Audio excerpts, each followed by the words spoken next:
Welcome to Sweet Life Beat Life. We hope this video helps. You start by making a clean recording. Capture your GTA online session with Rockstar Editor or OBS and export an MP4. Once done, open a subtitle editor like Aegisub or Q, an automatic transcription service, and load the exported file. Make sure you set the video frame rate, 30 FPS is common, and jot down the clip's start and end times.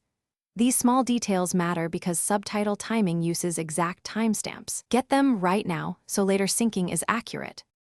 Next, transcribe the dialogue or narration into short, readable lines and import them into your subtitle editor. You'll create entries with precise start and end timestamps in HH, SS, MS format. Play the clip and nudge each cue until the words match mouth movement and sound.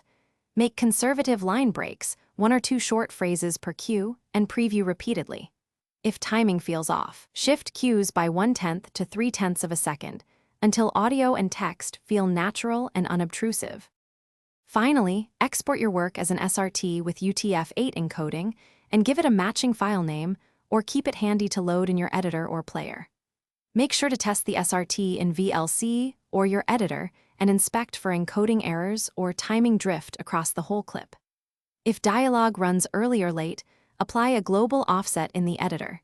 Shift all cues by half a second or less, and re-export. That single offset fix solves most sync problems without redoing every line. Thanks for watching. Consider subscribing if we helped you.